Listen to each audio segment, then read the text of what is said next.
Assalamualaikum warahmatullahi wabarakatuh. Perkenalkan, nama saya Wahyu Maulana Iqbal, NIM 0210220023. Prodi Akuntansi semester 5 Universitas Islam Al-Azhar. Dalam hal ini saya akan mempresentasikan proposal skripsi saya yang berjudul Analisis Investasi Saham dalam meningkatkan finansial mahasiswa di Mataram. Oke, langsung saja ke latar belakang. Pada era globalisasi saat ini, banyak masyarakat yang sudah tidak asing dengan istilah investasi. Investasi adalah proses pengalokasian dana atau sumber daya ke dalam suatu aset, instrumen keuangan, atau proyek dengan harapan mendapatkan keuntungan di masa depan. Investasi memiliki peran penting dalam pertumbuhan ekonomi, pengembangan keuangan pribadi, dan mencapai tujuan keuangan jangka panjang. Ada beberapa investasi seperti perdagangan komoditas, investasi properti, dan investasi dalam bisnis. Seiring dengan perkembangan waktu, instrumen investasi menjadi lebih beragam dan kompleks, termasuk saham, obligasi, reksadana, dan instrumen derivatif lainnya. Di Indonesia, khususnya mahasiswa di Kota Mataram, investasi saham merupakan investasi yang paling banyak diminati karena modal yang dibutuhkan untuk investasi saham bisa dimulai dari Rp100.000. Saham merupakan sertifikat atau bukti kepemilikan terhadap suatu perusahaan. Selain itu, saham adalah salah satu investasi yang membagikan dividen kepada para pemegang saham. Oke, langsung saja kita ke rumusan masalah. Yang pertama, bagaimana mahasiswa di Mataram mendapatkan atau memperoleh pengetahuan tentang keterampilan yang diperlukan untuk berinvestasi saham. Yang kedua, apa saja strategi investasi saham yang sesuai bagi mahasiswa di Mataram dengan keterbatasan finansial yang dimiliki. Dan yang terakhir, bagaimana dampak dari investasi saham terhadap peningkatan finansial mahasiswa di Mataram.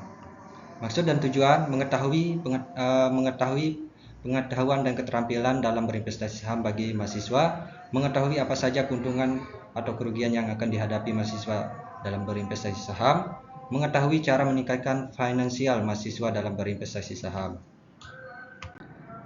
Landasan teori. Pertama, pasar modal. Menurut Jipto Darmaji dan Henry M. Fakhrudin 2006 halaman 1, pasar modal atau capital market adalah pasar untuk berbagai instrumen keuangan jangka panjang yang bisa diperjualbelikan baik dalam bentuk utang, ekuitas, instrumen derivatif maupun institusi lain, misalnya pemerintah dan sarana bagi kegiatan berinvestasi.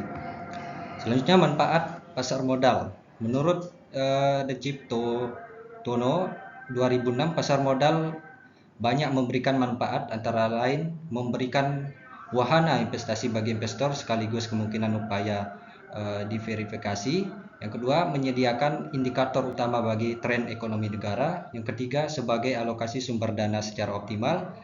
Yang keempat, alternatif investasi yang memberikan potensi keuangan dengan risiko yang bisa diperhitungkan melalui keterbukaan, likuiditas, dan diverifikasi investasi. Selanjutnya, produk pasar modal. Yang pertama itu saham, yang kedua obligasi, yang ketiga reksadana, dan yang keempat derivatif. Selanjutnya, investasi.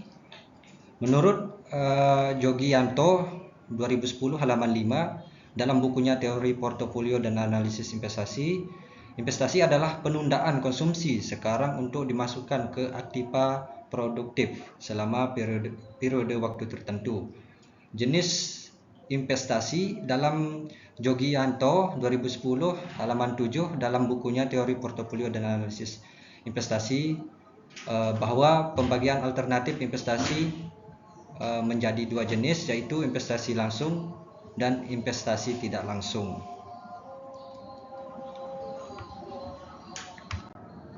Selanjutnya, tujuan investasi. Menurut Farid Haryanto dan Siswanto Sudomi 1998 halaman 2, tujuan investasi yakni memperoleh penghasilan dan atau peningkatan investasi. Selanjutnya, risiko investasi di pasar modal. Menurut Hartono dan Harjito 2002 bahwa risiko-risiko yang mungkin dihadapi investor tersebut adalah: yang pertama, risiko daya beli, yang kedua risiko bisnis, yang ketiga risiko tingkat bunga, yang keempat risiko pasar, dan yang kelima risiko likuiditas. Selanjutnya saham. Menurut ABI 2016 halaman 17, saham merupakan tanda penyertaan modal seseorang atau pihak dalam suatu perusahaan atau perseroan terbatas.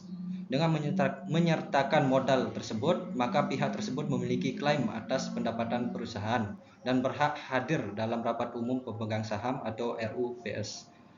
Selanjutnya jenis-jenis saham. Ada dua jenis saham yang dilihat dari hak yang melekat pada saham, yaitu saham biasa atau common stock dan saham preferen.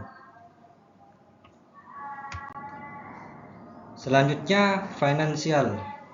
Menurut Umar 2009, aspek finansial merupakan yang berkaitan dengan kondisi keuangan suatu usaha, baik dari investasi awal usaha dan keuntungan yang diperoleh dari hasil penjualan.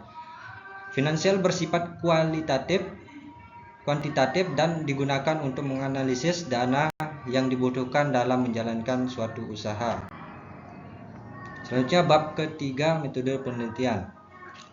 Menurut Sugiono 2019, metode penelitian kualitatif adalah metode penelitian yang berlandaskan pada filsafat positivisme, digunakan untuk meneliti pada kondisi objek alamiah, di mana peneliti adalah sebagai instrumen kunci. Teknik pengumpulan data dilakukan secara triangulasi atau gabungan. Analisis data bersifat induktif atau kualitatif, dan hasil penelitian kualitatif lebih menekankan makna pada generalisasi. Makna adalah data yang sebenarnya, data yang pasti, yang merupakan suatu nilai di balik data yang tampak. Selanjutnya pendekatan penelitian. Menurut Deirdre D. Johnston dan Scott W. van der Stot, pendekatan adalah desain prosedur dan rencana yang dimulai dari tahap hipotesis yang berlanjut pada penghimpunan data, analisis, dan kesimpulan. Sejatinya pendekatan penelitian telah diklasifikasikan menjadi dua, yakni pendekatan analisis dan penghimpunan data. Selanjutnya unit analisis penelitian. Menurut Hamdi 2005 halaman 75 sampai 76, unit analisis penelitian adalah suatu yang diteliti berkaitan dengan benda, individu, kelompok sebagai subjek penelitian. Unit analisis penelitian dapat menjadi salah satu acuan dalam melakukan penelitian pada suatu penelitian. Menentukan suatu unit analisis sangat diperlukan. Selanjutnya lokasi penelitian. Lokasi penelitian adalah tempat atau objek untuk diadakan suatu penelitian. Lokasi penelitian yang ada di kampus Universitas Islam Al-Azhar, Universitas Islam Negeri Mataram, dan Universitas Mataram, UNRAM. Selanjutnya penentuan informan. Menurut Sugiono 2018 menjelaskan tentang sumber informasi dalam penelitian kualitatif adalah informasi atau narasumber yang berhubungan dengan permasalahan penelitian dan mampu menyampaikan informasi sesuai dengan situasi dan kondisi latar penelitian. Selanjutnya teknik pengumpulan data. Menurut Sugiono 2019, teknik pengumpulan data merupakan langkah paling utama dalam penelitian, karena tujuan utama dari penelitian ini adalah mendapatkan data. Mengumpulkan data dapat dilakukan dalam berbagai setting, berbagai sumber, dan berbagai cara. Dalam penelitian kualitatif, pengumpulan data dilakukan pada natural setting, kondisi yang alamiah, sumber data primer, dan teknik pengumpulan data lebih banyak pada observasi, berperan, serta wawancara mendalam. Dokumentasi dan gabungan ketiganya. Triangulasi. Selanjutnya analisis data. Analisis data dalam penelitian kualitatif dilakukan pada saat pengumpulan data berlangsung, dan setelah selesai mengumpulkan data dalam periode tertentu. Pada saat wawancara, penelitian sudah melakukan analisis terhadap jawaban yang diwawancarai.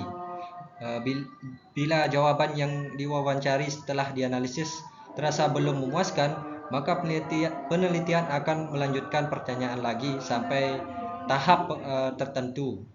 Diperoleh data yang dianggap kredibel. Aktivitas dalam analisis data yaitu pengumpulan data, reduksi data, penyajian data, dan penarikan kesimpulan dan verifikasi yang disebut dengan analisis data model Miles and Huberman menurut Sugiono 2019. Uji keabsahan data. Data dalam penelitian kualitatif menurut Sugiono 2016 meliputi uji kredibilitas data, uji transferability, uji dependability, dan uji confirmability. Dalam penelitian ini digunakan uji kredibilitas data untuk menguji keabsahan data. Data dilakukan dengan triangulasi. Menurut William Wiersman dan Sugiono 2016, triangulasi data diartikan sebagai pengecekan data dari berbagai sumber dengan berbagai cara dan berbagai waktu. Sekian dari presentasi saya, kurang lebihnya mohon maaf. Assalamualaikum warahmatullahi wabarakatuh.